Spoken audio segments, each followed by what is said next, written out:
and no mammals or reptiles would ever have emerged. And there would be no humans telling the story of life. After this first mass extinction and the ones to come, life branched out into billions of different forms, each family, each group, each species being part of a vast spreading tree. There's always winners in the lottery of extinction. And whatever those survivors are, that's where the next radiation happens. That's where the next evolutionary burst happens. So if you want a simple way to think about extinctions on planet Earth is the survivors are the winners and their descendants are the ones that populate the next time period. The desolation of a mass extinction sets the stage for an evolutionary renaissance. Within tens of millions of years of the Ordovician catastrophe, the survivors had given rise to a new era, the Devonian. It was a completely new world, full of new prey and new predators. Some quite astounding. In the sea, we call it the age of fishes because now the fishes have evolved and they're diversifying and you get some whoppers. And one of the greatest fishes of all time is this animal called Dunkleosteus.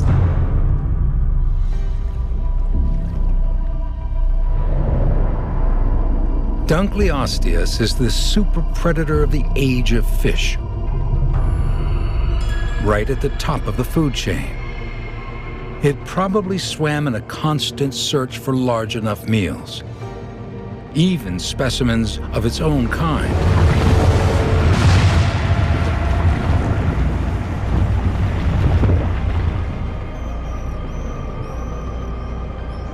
In the Natural History Museum in Paris, a plaster cast of Dunkleosteus's impressive jaw testifies to the killing power of this giant of the Devonian. This is the well-honed weapon of a fearsome hunter. Paleontologist Gail Clément studies placoderms, the large family to which Dunkleosteus belongs. This animal is part of the group called placoderms, which means that they have thick bony plates under their skin. Here we see the jaw, with these sharp points which are not teeth, because teeth didn't exist yet. It's actually the jawbone, which presents this pincer form, so it can crush and chop up the prey on which it fed. And while Dunkleosteus terrorized the seas, the continents were being transformed.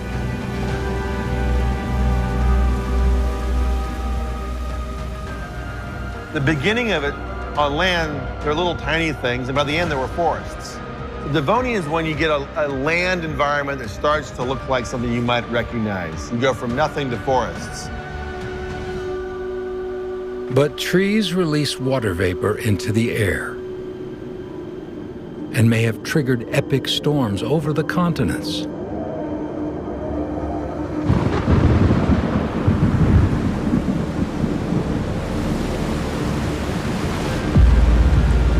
Torrents swept dead and decomposing plant matter into the oceans, choking them. Oxygen levels plummeted. Global cooling and volcanic turbulence may have worsened the crisis in the seas as well. For marine life, sustenance grew scarce.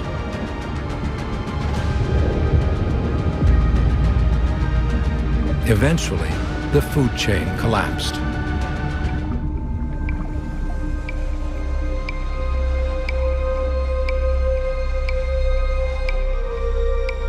The Devonian extinction strangled 3/4 of the world's marine life to death. But on land, the forests kept thriving. Any creature looking to survive the disaster at sea would have to seek greener pastures, literally, and that would require some anatomical innovation. So you have a variety of fish that actually are maneuvering their way around in shallow water, and they have these lobe-like fins that actually, if you look at the fossils of them, they actually, you can start to see the rays of the fins actually have distinct bones. And it's this lineage of fish that eventually evolves into amphibians.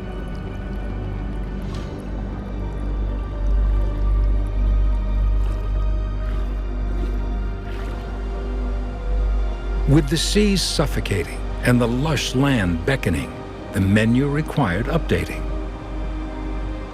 Pioneering fish like Tiktaalik, a descendant of the bony fish that slipped through the first mass extinction, had already been experimenting with life where the shallows meet the land.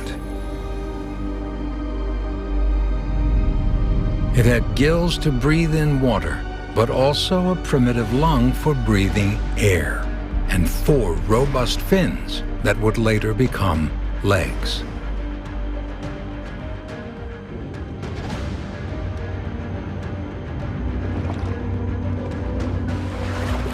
Fleeing the choking oceans, Tiktaalik and its family, the Sarcopterygians, crept out of the water and slithered through the second great extinction. And the world would never be the same. A new chapter in the history of life began.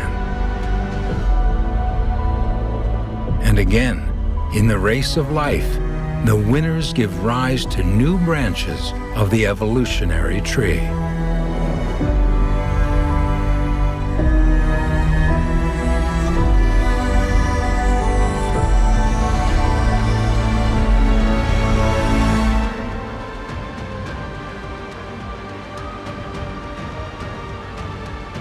In the new age of the Permian, the first modern trees developed. Photosynthesis enriched the air with oxygen. At the same time, the continents drifted together to form a supercontinent, Pangaea, a vast new territory for land-going animals to explore and exploit. Animals unlike anything the world had ever seen before evolved to handle life on terra firma, where conditions like temperature varied much more wildly and harshly than in the seas. To protect their offspring, big predators like the Gorgonopsians began to lay the first eggs with hard shells. All the early land animals walked on 4 legs, hence the name tetrapods, a body plan that's as revolutionary as any in the story of life. And some were quite flamboyant. What you've got are animals that look like a big iguana with a great big sail on its back. It's likely that these sails were for either impressing the other sex or for moderating heat. You can rotate towards the sun and your blood is warmed up on this big warming surface. Or you can rotate away from the sun, you can cool it down.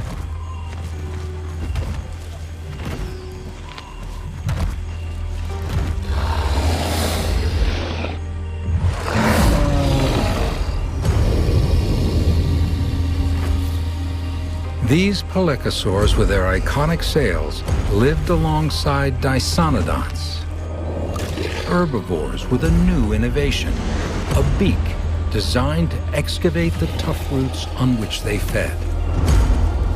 These huge animals were probably hunted by the biggest predators in Pangaea,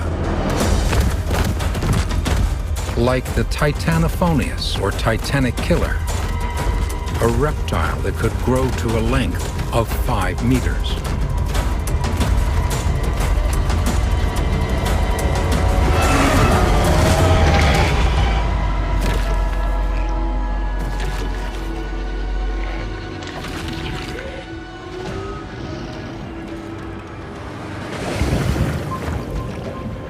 In the seas, 100 million years after the collapse of the oceans, vibrant new lifescapes flourished. You would have just loved scuba diving in the Permian. And you've got all these incredible creatures that are out swimming around, There's corals, there's cephalopods. The fishes have gotten big now, and you've got your first sharks. Certainly one of the most amazing is this animal called helicoprion. It basically had this whirl of teeth mounted in its lower jaw, and it would slam into its upper jaw, and it was a slicing mechanism. It swam around in the sea and just chopped stuff in half, and then came back and ate it. The massive fossilized teeth from this buzzsaw shark suggest it could have grown to a length of 12 meters.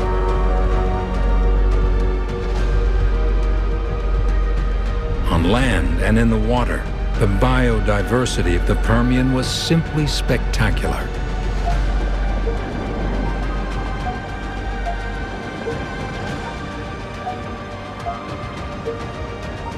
But it was doomed. The most devastating natural catastrophe the Earth has ever seen so far awaited them.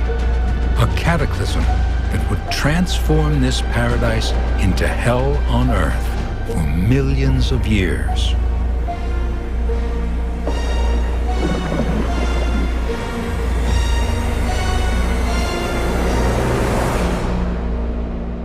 Some 250 million years ago, in what is now Siberia, the Earth tried to turn itself inside out.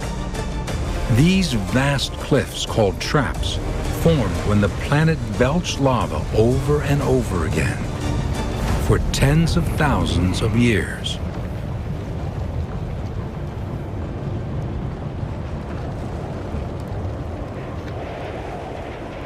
Iceland, one of the most volcanically active countries in the world, is entirely built by lava flows. It is an open-air laboratory for geologists like Patrick de Wever, and embedded in the rock, he finds the barrels of a lava flow's smoking guns. When there's an emission of lava, there are holes in the mass of rock, and these holes are filled with gases, which come out at the same time as the magma. There are different types of gas. There's water vapor, there are sulfur oxides, and carbon dioxide. We know water vapor is a greenhouse gas which tends to raise the temperature, as does carbon dioxide. But sulfur oxides have a double effect. On the one hand, they cause acid rain and they also partially block out sunlight, leading to a drop in temperature and lower light levels, which means a reduction in photosynthesis and so perhaps fewer plants. And since animals feed on plants, fewer plants mean herbivores start to die, and then, in turn, the carnivorous animals die too.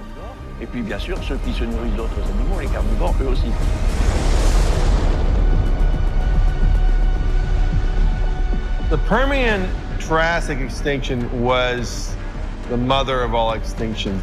Basically, a lot of our friends that have been with us for the entire Paleozoic, things like trilobites, the last trilobite goes. Lots of these earlier marine organisms, they've survived through much of the earlier extinctions. Sorry, can't make it through. On the other side of the world, in China's Zhejiang province, researchers Sylvie Crasquin and Marie-Beatrice Forel are in search of one creature that survived the Permian disaster in the seas, hoping to find the secrets of how to cheat extinction.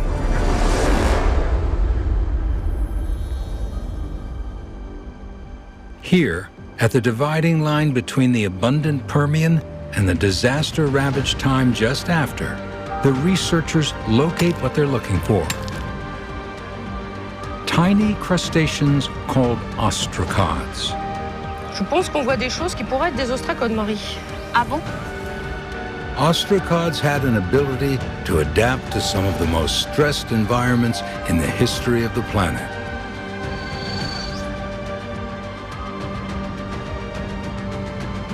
In her Paris laboratory, Sylvie puts her prizes under the microscope. Ostracods from before the disaster are pretty large for miniature marine life. The ones from immediately after are not. Juste après la crise, les conditions vont être extrêmement stressantes. Just after the crisis, conditions were extremely harsh. You can imagine that ostracods went into energy-saving mode, meaning they reduced the metabolism as far as possible to consume less energy, which is why you find smaller ones, which also had smaller eggs, and with reproduction cycles that are much shorter than those usually observed in the Paleozoic. On observe en général dans le Paléozoïque.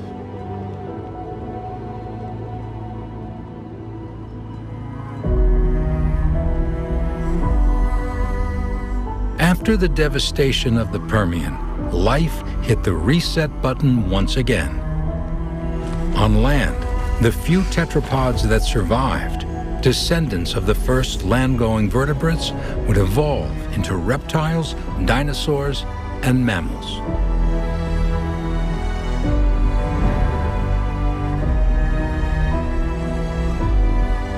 Millions of years later, by the start of the Triassic, the branches of the tree of life are once again blossoming.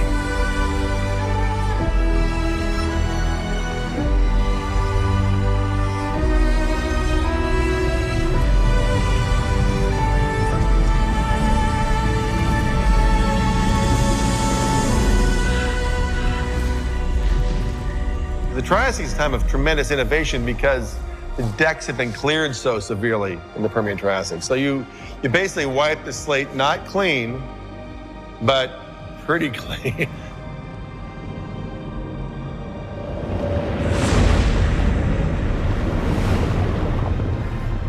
The Triassic is this really crazy place where these things now radiate again into all these different kinds of shapes and forms.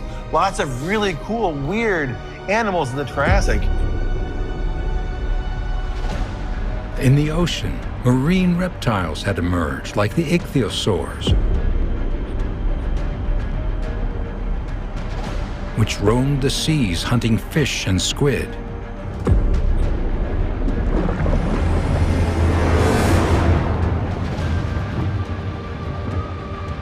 Corals bloomed and built reefs once again. Ammonites proliferated, along with sea urchins and starfish.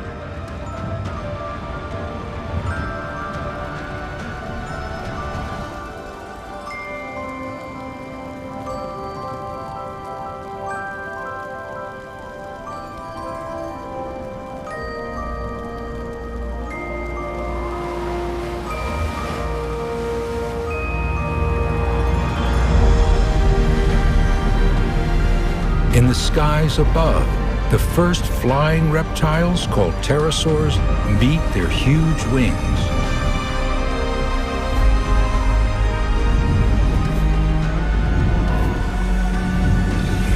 On land, great herbivores with tough leathery armor grazed in conifer forests.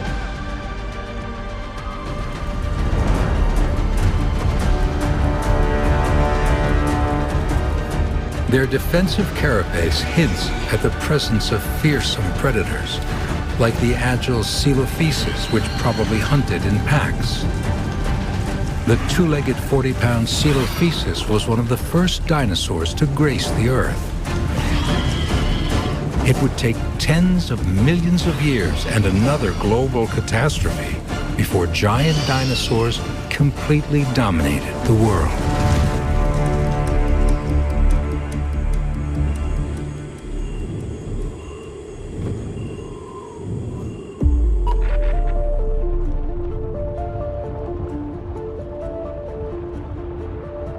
Some 200 million years ago, Europe and Africa tore away from the American continent, forming the Atlantic Ocean.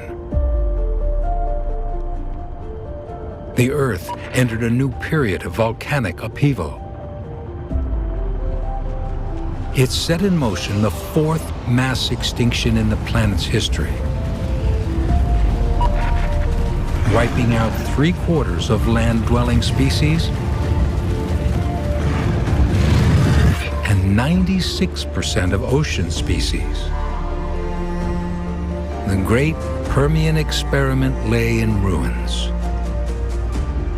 But once again, life would rise like a phoenix from the ashes. The dinosaurs survive. The mammals survive. The pterosaurs survive. So on land, you have these lineages now that are often racing.